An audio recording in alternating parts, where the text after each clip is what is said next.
Hey, welcome to the Swedish Junior Hockey Podcast. Jacob Dahlin here with Leksand profile Mattias Kolan Karlsson. Welcome to the podcast. Thank you very much. So we're going to start. It's a little bit, not sure how to introduce you got a long background and a long playing career and just recently retired and so on. But why don't we start with Kolan, your nickname? And how that translates into the U.S. Well, I don't really know how to translate it. It's more like I think when I was a junior player, my first year up in SHL with Brynäs, we had a guy in our team. He was like paying attention to me on the bus ride, and I don't know if he thought that I was drinking a lot of Coke or if I was eating candy, but somehow my last name Karlsson got mixed up with that. So that's how it stuck. Turned out. Yeah, and it's been like that for 20 years now. Well, it's a good one, Kolan. I mean, it's what everybody knows you as, and so on. So I like it.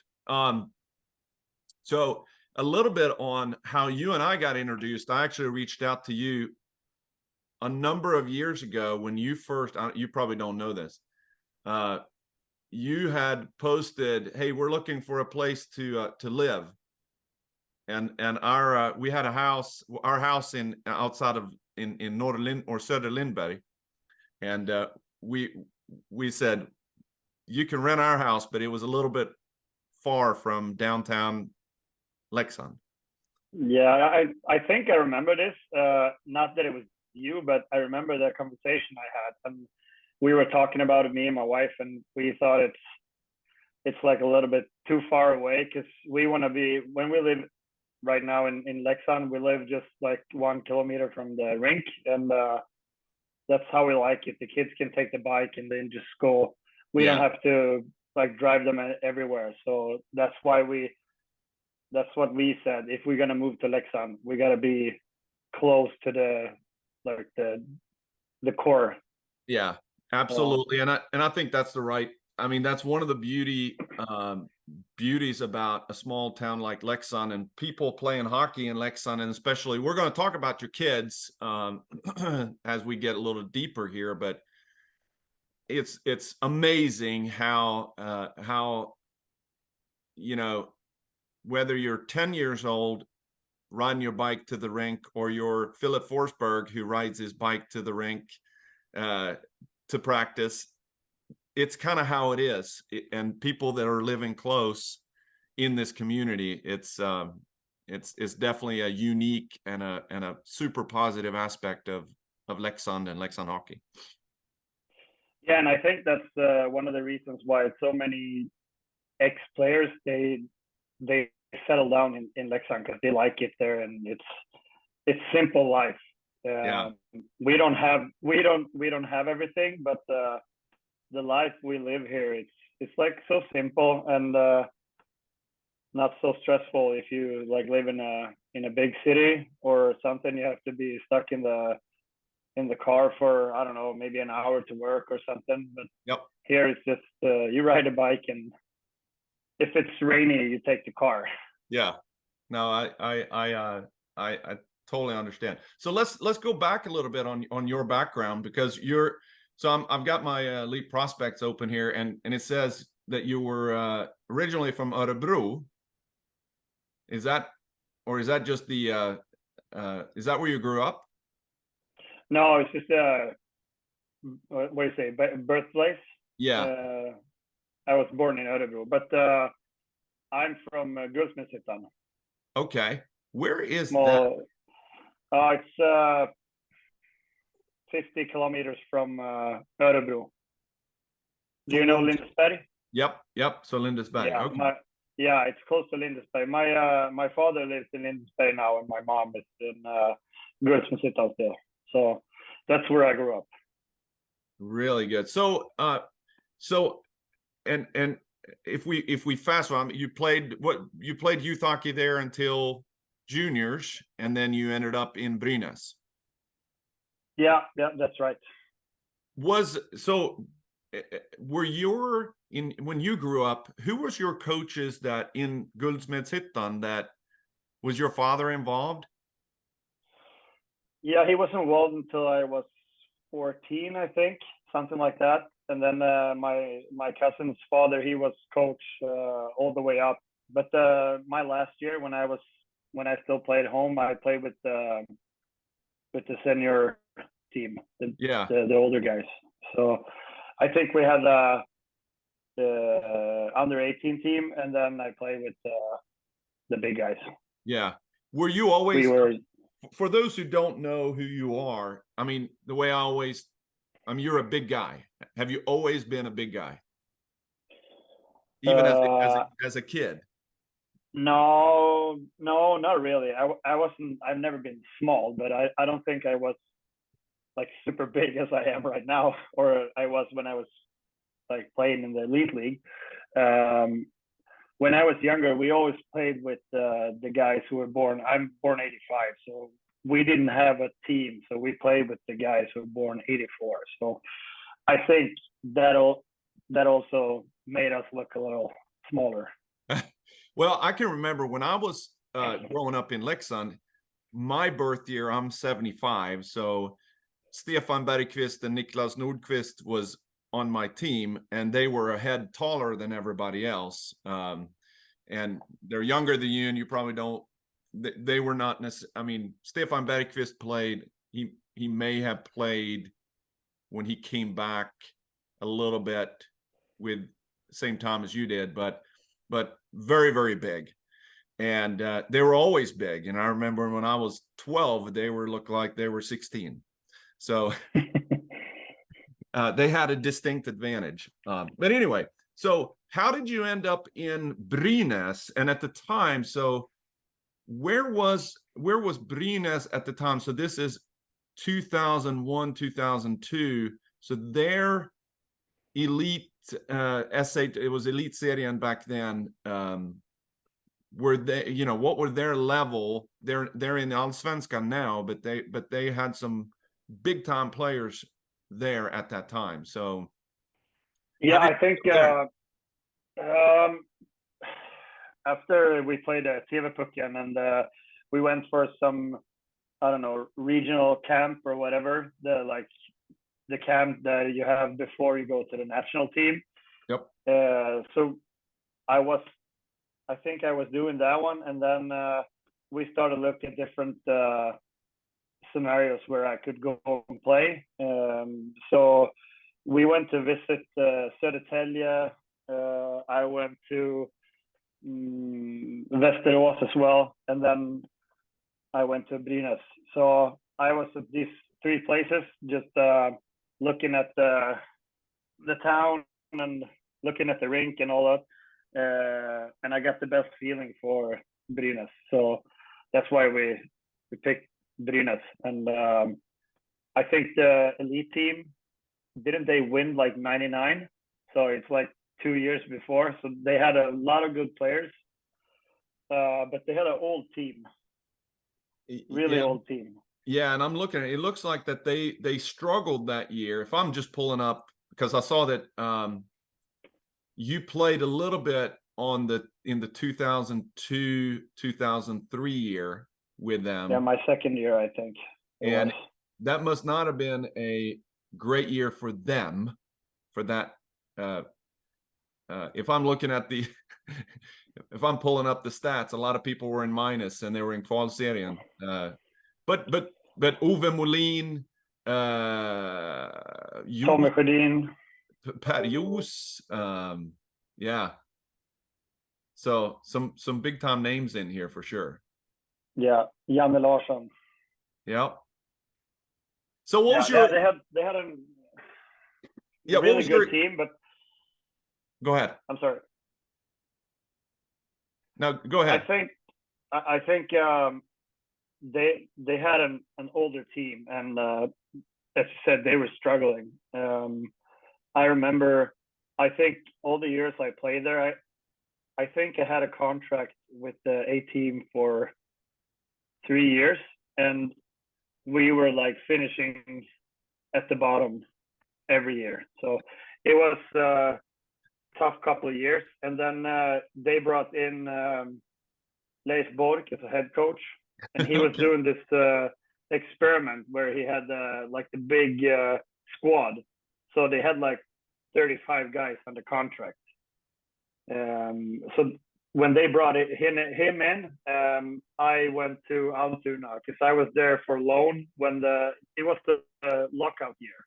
Yeah. So they brought in some NHL players. So I went to Altoona just to get some more experience from the play with the senior guys. Yeah. So that's basically what happened there, because I didn't play much in Brynäs. I was most of the time I was sitting on the bench and eating sandwich. You're doing like what's his name in Vegas was eating a hot dog on the bench. No, maybe Phil not that. Kessel. Phil Kessel. Yeah. The legend, the legend. But okay, so what was your, if you think back at the time in Brynäs, you've already played with men before you went to Brynäs. You were recruited to go there. You chose to go there. So on that, any profiles you remember from the time from that junior team in J20 that you played with? Well, we had one kid who's pretty good right now, Niklas Bäckström. He's okay. He's okay. Yeah. I think it was the same with the junior teams. We weren't really that good, but we had some players. Niklas Danielsson came the second year. He had a decent career as well. But other than that, I don't think we had that many. Jakob Blomqvist, he's been an elite player for many years. I think he still plays for Brynäs now. Yeah, I think he's staying there. So Okay. there was some players, but I don't think that Brynäs was really a good organization back then with the junior level. And then what happened after, because they had a lot of good players who came out of that system years later with Jan Krok and Silverberg, all those guys. Yeah. So they learned something. They got better, and I think Ove Molin is a big part of that, because he started to work with these guys when he retired. So I think he's a big part of that. Yeah. All right, and then I'm gonna be very rude here by saying I'm almost gonna fast forward through your elite career, but only because it's so long and super impressive. I mean, it's you've been in a lot of different organizations, but I want to hone in on a couple of things because you went to Binghamton, so you got drafted in 03, right? Yeah.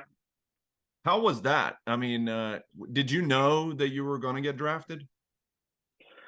No, I didn't know I was going to get drafted, but I remember I had a bunch of meetings with some of the Swedish scouts. So I knew there was a chance that I was going to get drafted. And then I think I got picked in the 4th round. Yeah. 130 something. I don't 135th for Ottawa Senators. Yeah. Yeah, I know what team. I know that, but I didn't remember the number. Yeah, but that was something special. Yeah. I don't really. It's so long ago now. I don't really remember how I felt, honestly. But it was for one part, it was really like nerve wracking, because they called me right away, and like this guy talk. I don't know if Brian Murray called me or someone else. I don't remember, but someone called me from the office, and they were like, "Oh yeah, we picked you," blah blah blah, and they wanted me to come for like a development camp right away, and I felt like I was gonna shit my pants. Like, I can't go there. It's like competing with the men with beard and stuff, and I was just 18 little boy. So, but it was a fun thing, and I think it's a big shout out to Anders Hedberg, who was the guy who actually tell him to pick me, and also he's the guy behind me getting a contract. So that was, I think that was all him. And even though I didn't get to play in an NHL game, I think that they should be pretty happy with what I did there. The short of time I played, it was a phenomenal year for me playing in Binghamton. Yeah. I was a little bit unlucky year before. When I signed the contract, I was gonna go over. I was out skating with a friend with no pads on, and he cut me with a skate. So I cut my knee tendon off just before I was gonna go to camp. Oh. So I missed. I went over, just did the like rehab and stuff, and I think I came back on the ice in October or November. So they put me right away. I remember I skated once in Ottawa because I stayed in Ottawa for the treatment. I skated once up in Ottawa, and the doctor called and he's like, "Yeah, you're good to go now." So they sent me down to Binghamton. I had no idea where this Binghamton place was. So I went there. I came down late. I think it was a Friday or a Saturday. So I asked the lady in the hotel reception, like, where's the rink? And she just pointed, oh, it's over there. So I went to check it out. It was like 9 p.m, I think. So Binghamton played a game. So I came in the third period of the game. I watched it, and then after the game, I went down to the locker room because I still have a lot of friends there. So I came down, and the coaches, they were gonna, I don't know, they took me aside and like, can you play? And I told them I've been on the ice once. I didn't even have pucks. So they said, you're gonna play tomorrow. So they threw me in the game, and the only skating I had was the practice in Ottawa with no pucks, and in the morning we had like this morning skate. So it was the first time I touched the puck, and then they played me at night, and the game obviously didn't go very good for me. So I played that game, and then I was practicing for a week, and then we went to Norfolk. So I played one out of the 2 games, and then they told me, I think it's better you go home and continue the season home and come back next year. So that's what happened. I went back to Karlskoga, where I was playing before. And then just before trading deadline, I got a call from Färjestad. So I went to play for Färjestad, had a really good playoff run with them. And then I came over the season after, played the whole season. So how was it then? I mean, Binghamton, I've been to Binghamton, and it's kind of all places, it's not that it's not that different. It's in New York, right? Binghamton, New York. Yes. It's not that. I mean, the area there is kind of like Sweden almost. If you look at New York, it's not what you would think of New York, but not that big of a place. And no, I think when you talk to people, other Swedes, every time they come to Binghamton, they say it's the worst place to be. So it's not a good, it's not what you want to hear. But I don't know. I didn't think it was that bad because, you know, you had the team, you have the guys, and then me and my wife, we had our first son the year before, so he was 1 when we came over. So okay. I think we had a pretty good time. It was a fun year, I think. Yeah. And I think what made it fun was I had a hell of a season. That's why everything just worked out so well. Yeah, and I mean, you didn't have. I mean, that's kind of early too, though, in your career. And yeah, 73 games, 51 points, 40 penalty minutes, and at a really, really high level. How close were you to get called up, or because there were? So who was Binghamton's? Is that Ottawa's farm team then? Yeah, yeah. Who were playing? Who were you competing with to get called up in Ottawa? You remember? Brian Lee, first rounder. Yeah, I think he's born 87 or something. not a He big played deal. for Tampa after Ottawa, I think. I think he was the guy because he was up. I remember when I came over that year, I think I was cut as there were 9 defenders and they cut me from Ottawa. So I think I was pretty close, but not close enough. And then when we went to Binghamton, things worked out really well. We had a guy called Brian Bell, I think. His last name was Bell. He was a really good defenseman. Him and I played together in Binghamton. So they Brendan called Bell. him up. Yeah, Brendan Bell. Brandon Bell, yeah, that's his name. So he was really good. So they called him up early, and he was up there. And then we have this Brian Lee, who was up and down. And I know, like the coach in Binghamton, he took me aside more than once, and he told me like, it should be you. You should be the one going up. But they kept taking the first rounder up, and I think it's a part of how it works. Yeah. So I'm a little bit. That's the only thing that I'm like. I feel like I'm missing because I have no regrets in my career. I could have done so many things better. I know, but with what I had to work with, I think, and where I come from, I did a lot, and Yeah. there's nothing to be sad about. I'm like, okay, maybe if you would have worked harder, you could have made this team. Or I kind of feel the other way around, because if I was doing stuff different, I don't think it would work for me, because Yeah. I like to be. I want to be a normal person. I want to eat whatever I want. If I want to have a beer, I want to have a beer. I think I wanted to live my life like a normal person, even though I was at an elite level. Yeah. So I think, and all the people, everyone is not like that. Some people live for the opportunity to get a chance somewhere, and they eat, they sleep hockey. But I was not like that, and I don't think I could have managed to play this long if I were doing that. Yeah.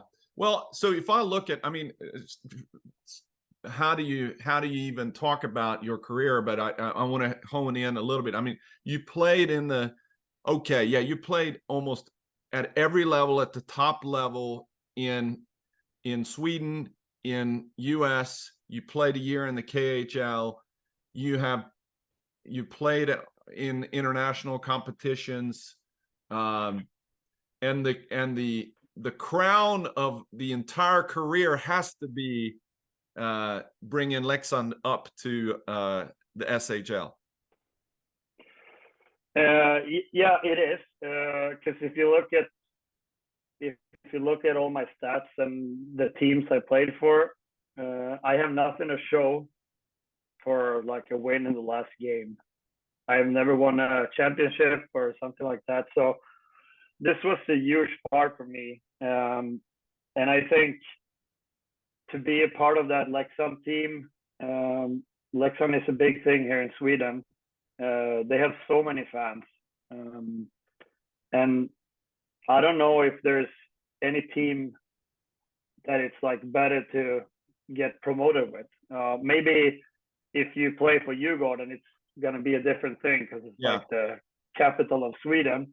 But if you just look at the classical teams, I think it's going to be the same thing now if Brynäs managed to go up again. Like those guys who are going to be on that team, they're going to be heroes. Yeah. And that's how I felt. And I know I have a fun story from that year because I missed a couple of games around Christmas. I tore my I don't even know how to say it in English. Whatever. I had a shoulder injury. I was out for 3 weeks or something, 4 weeks maybe. And I missed a game early in the season, and I think I missed the game just before the end of the season. But all the games I missed, Leksand didn't win a single game. They lost every game I didn't play that season. So now you know the reason why we went up. Yeah, exactly. Let's get that on the record here, right? So who was the because that was the year, was that the year when Jon Knuts was never got out of the skates on the way home when you went up? Yeah, he had the whole equipment on. Yeah, for the bus ride home. I think it was that those pictures were put on Spittin' Chicklets or all over here, and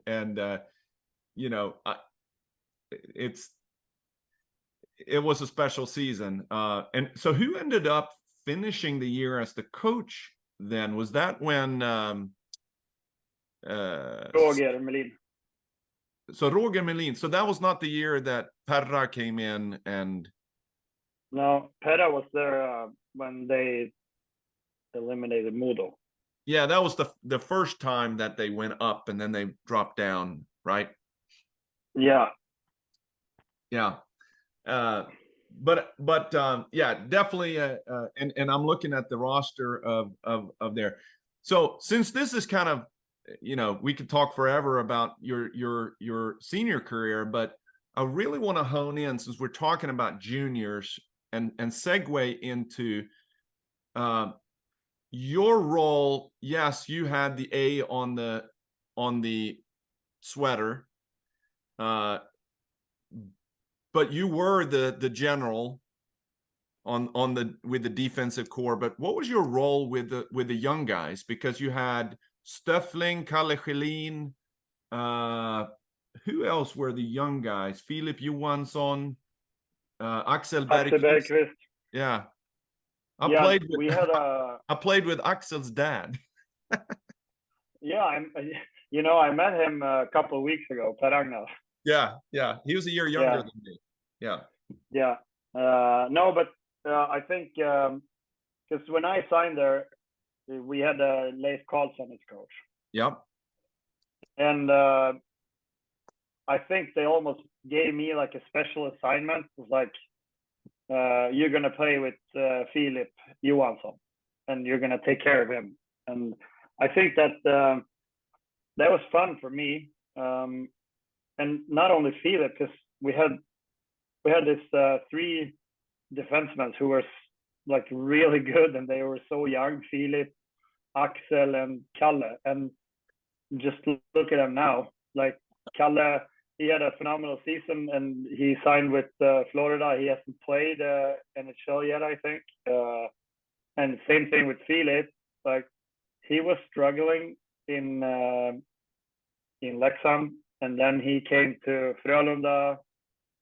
Like he reset everything, and now he's so good. Yeah. And I like the way that Axel, he took a different path, and he went to play the juniors in Canada, right? Yeah, he was there with Karlsson. Andreas Karlsson was there as the coach then. Yeah. So he played there, and then he came home, played for Mora. He was doing really well, and he signed with Färjestad. So, and he's been doing well in Karlstad, I know. So I think for me it was just it was a good step for me. The year before I was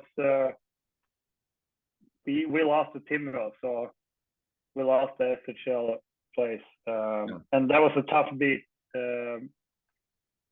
So it was a good bounce back for me to try to be like a mentor for these young guys who really wanted to become good hockey players, and at the same time play with a fun team, play in front of the super excited fans.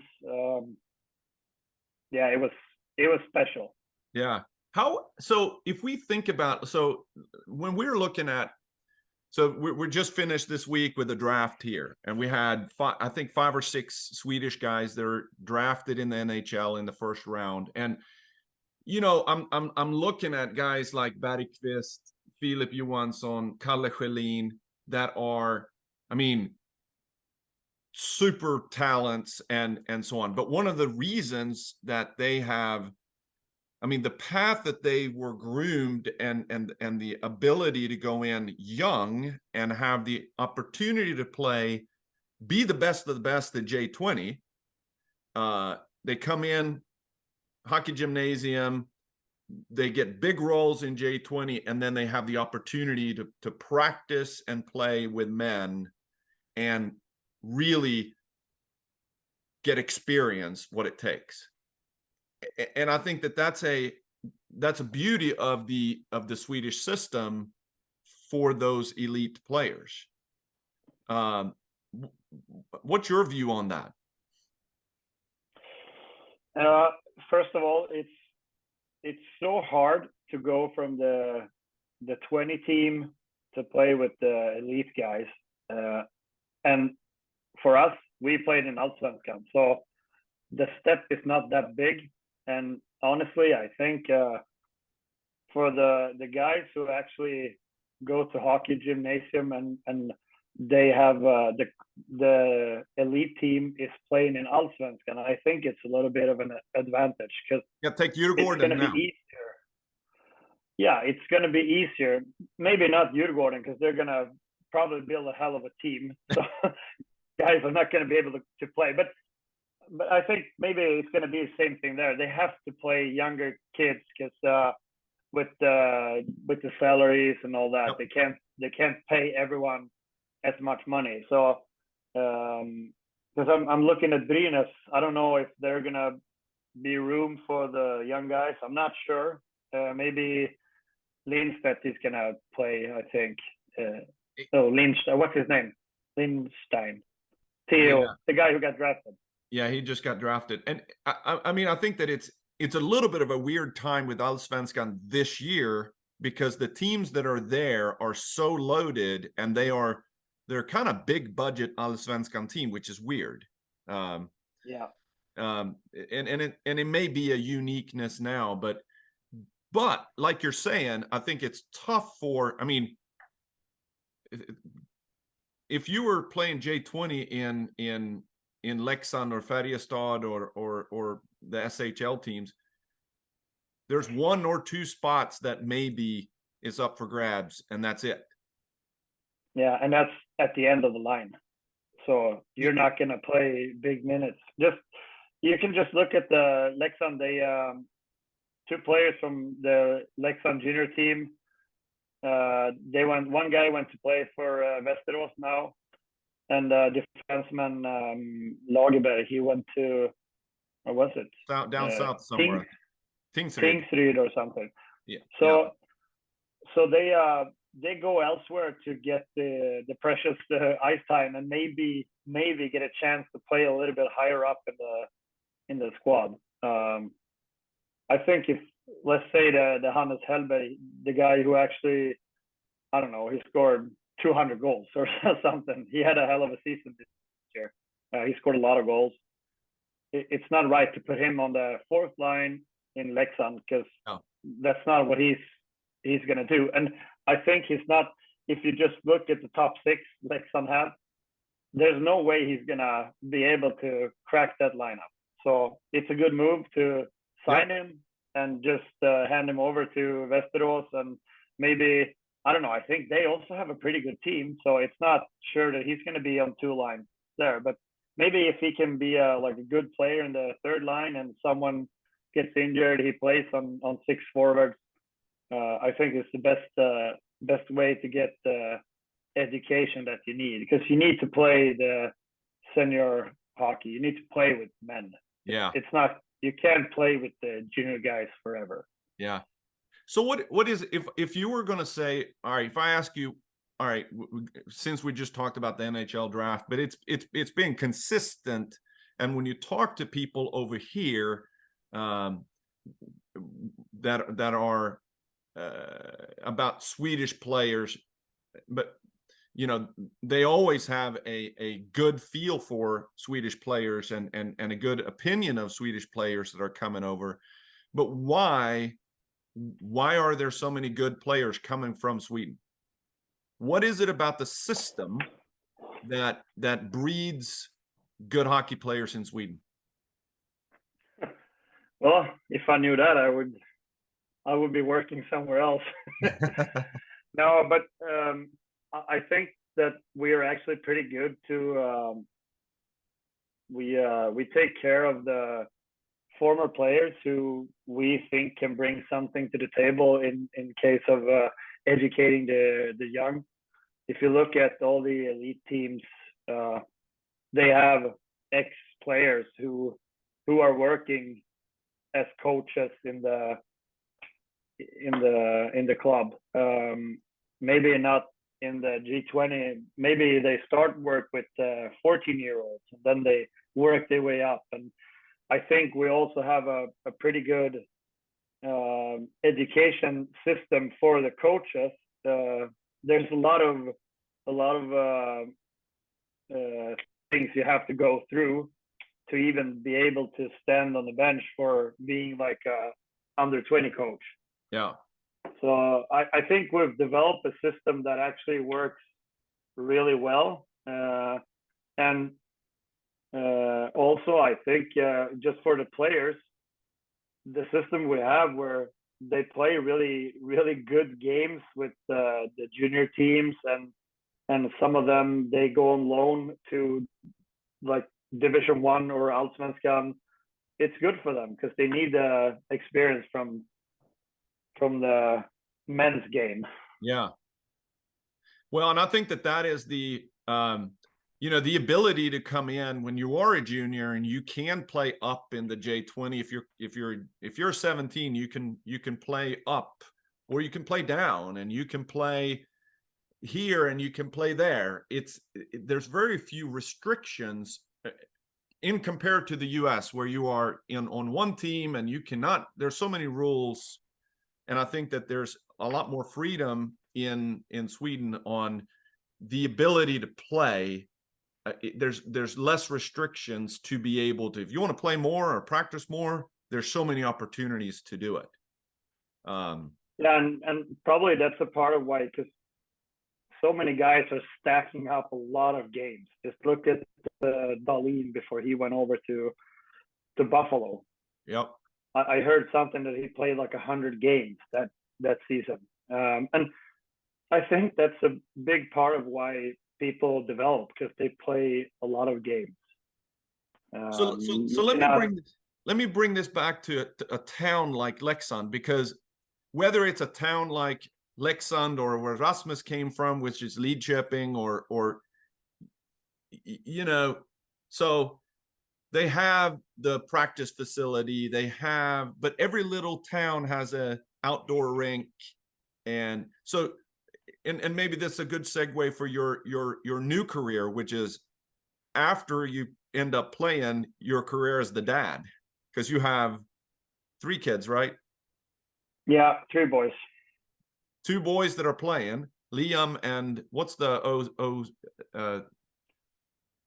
second? His name is Louis. Louis. Okay, so Liam, Louis. So when they were growing up and you've been traveling around, but they fit in and they play on their youth team, but after practice, they're all hanging around the rinks. They're out and about with a hockey stick in their hand. Yeah, and that's a big difference here from like the other places that we've lived there where they played. Because now I can just leave the rink.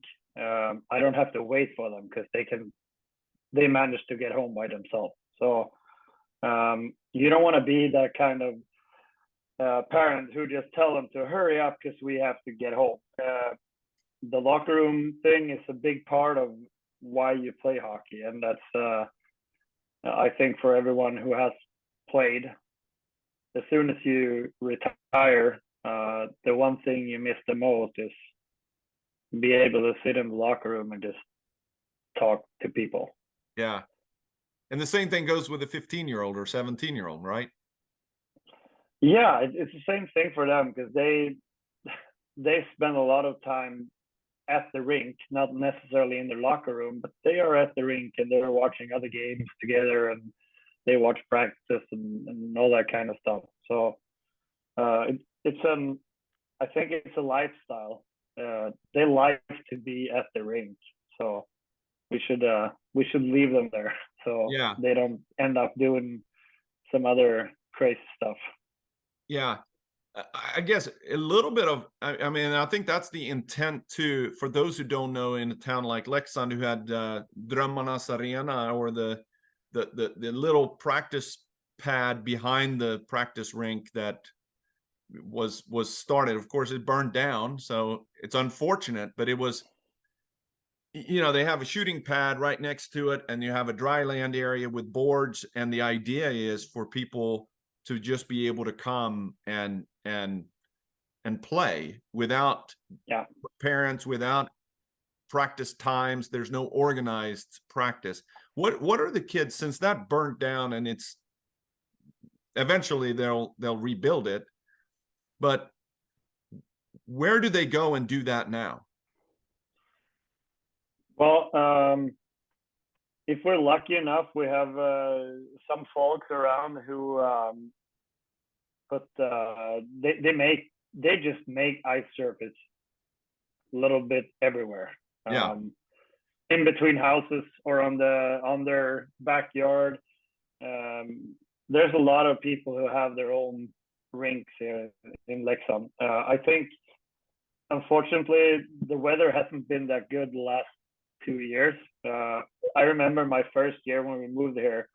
I think they held the ice for like 3 months straight because there was like this perfect weather for the rink. So they had one just outside. It was actually on the schoolyard. So the kids, as soon as the school were out, they just put the skates on and they were skating for hours. And I don't know, right now it's we've had some issues with the second rink, the practice arena. So now they're putting this. I don't even know how to say it. Yeah, they're pouring concrete. Yeah, they're putting a concrete pad in. Yeah. So hopefully that will make everything a lot better. I think it's gonna be easier for them to do the ice. And hopefully, I'm just saying, hopefully they could maybe keep the ice over the summer. I think this is also part of why our young players are developing in a very fast pace, because some of them they spend a lot of hours on the ice, even in the summer. I don't know the answer, but I think if you can do it, you don't have to do it every week. But I think it's, at the end of the day, it's about hours. Yeah. How many hours do you spend on the ice? You cannot only say that because you can stand still. I'm standing still on the ice. I'm not getting better, but the kids are moving. They're having fun, and if they do that and they're on the ice a lot more hours than others, yeah, they're gonna get better. Well, for sure.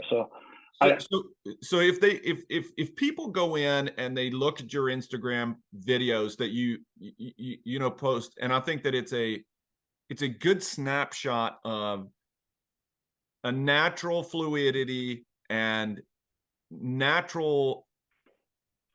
When I'm looking at that, that is not a trained behavior on how those kids that are out there with you, and I know your kids are out there, and they're so fluid, their edges are so incredible, and I think it's coming from those small area games that when they're just playing non-organized.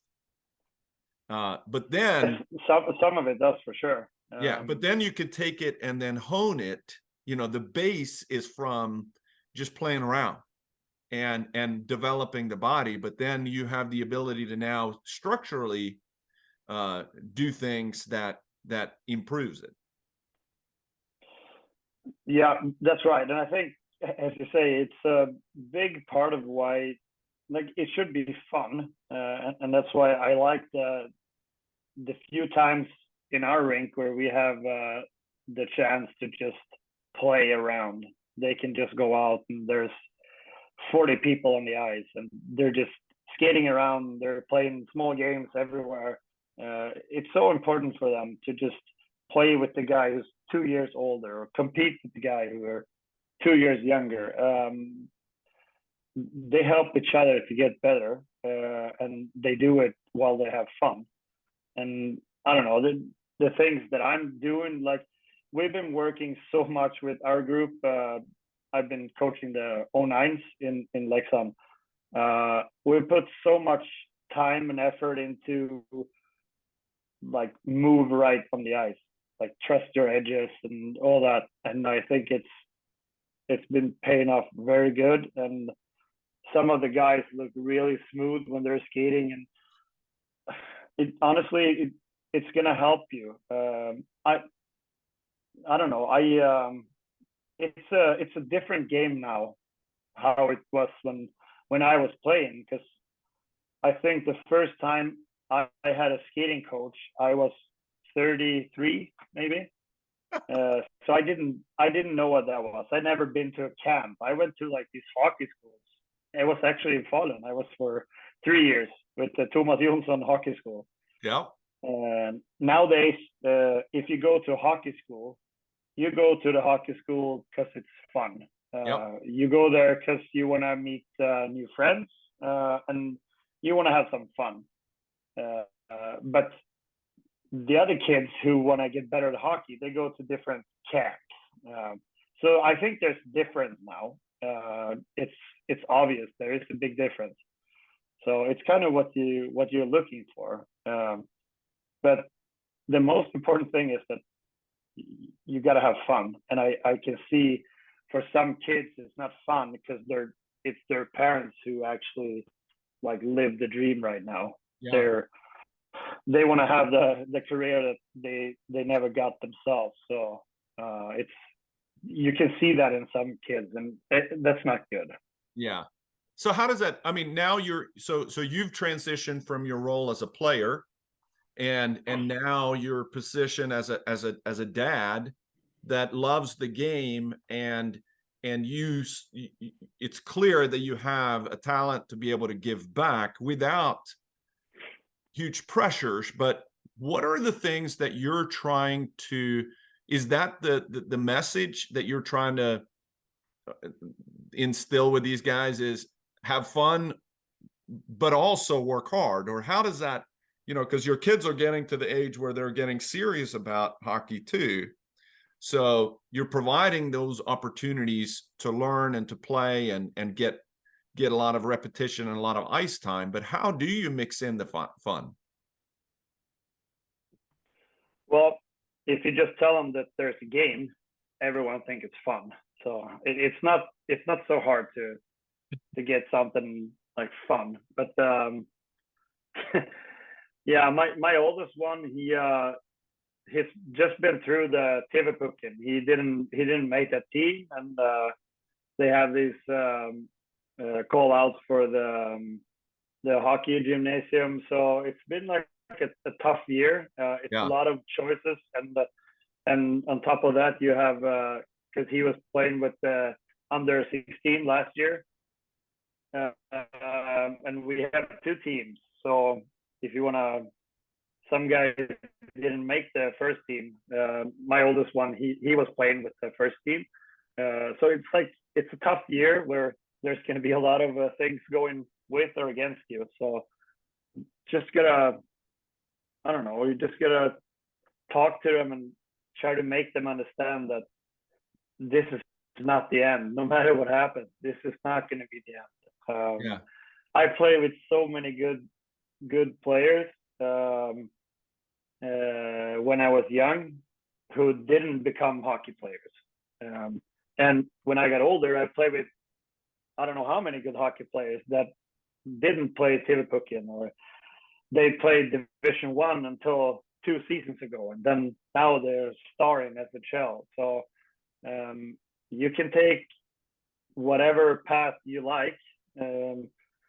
Just you just gotta make sure that you're having fun, and as you said, you have to work hard.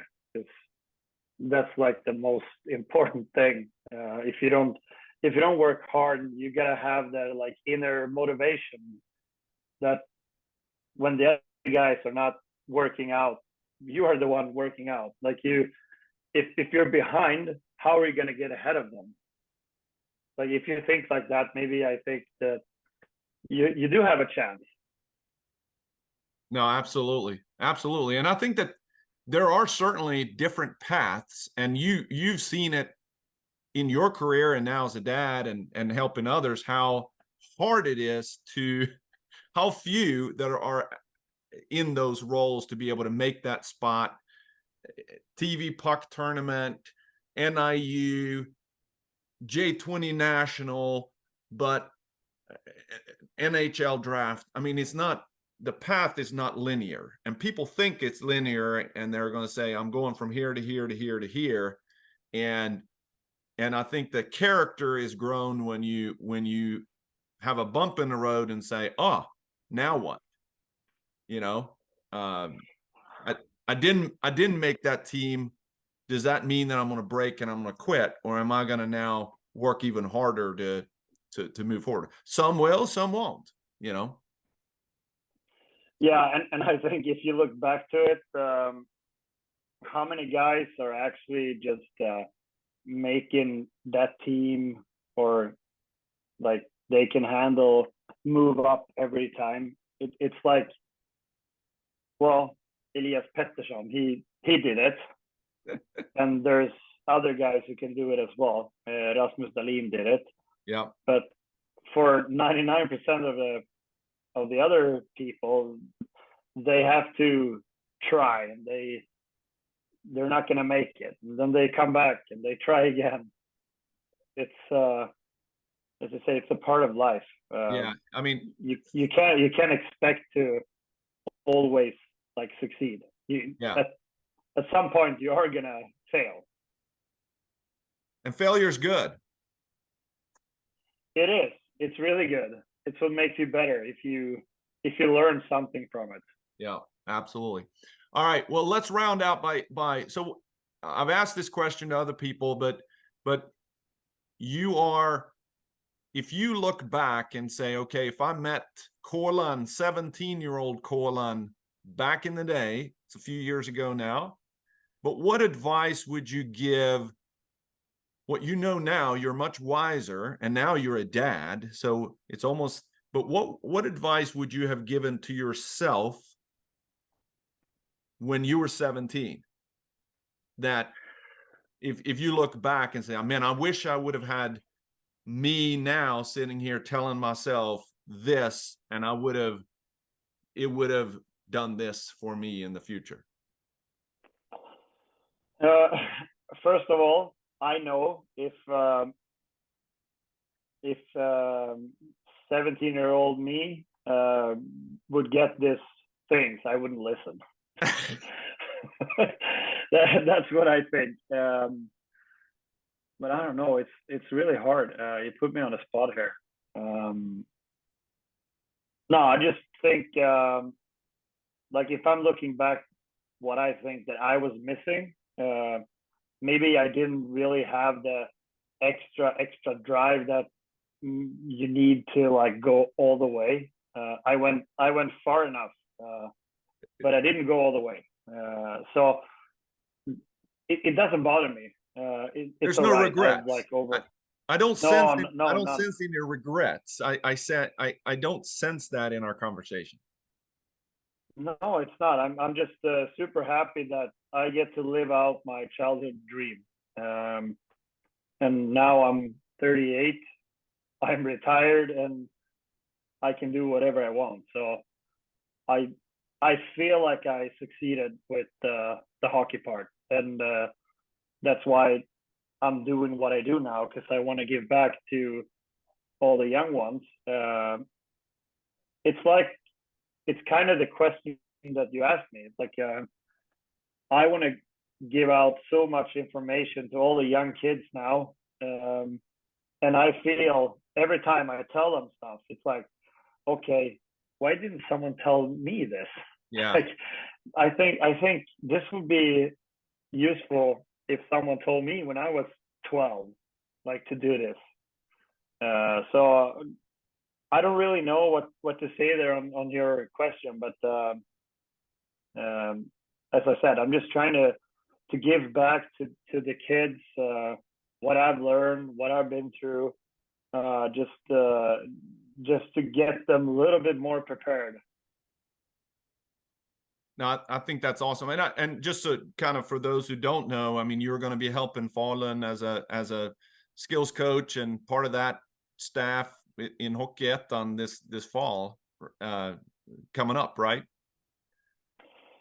I can say this, that my main goal with the work there is I'm gonna help the 15-16, the under 16 team, and the days I'm there working, everyone else in the organization can use me. So I'm gonna stay. If I go there, I'll be there at, I don't know, maybe 3 o'clock. And if the teams who have practice the same night, if they want me on the ice, I stay on the ice, so I can go home at 10 in the evening. So they have the opportunity to use me if they like. If they don't, I only work with the 16s and then I go home. But Yeah. hopefully someone thinks it's a good idea to use me, and I will be there for them. Yeah, it's awesome. And I just think that embodies Swedish hockey to me. I left 30 years ago, and I still think back of guys like you that genuinely cares. They do it because of the love of the game. They're not doing it because, you know, I want to propel myself here or here, but really, and I think that's the best kind of a mentor out there.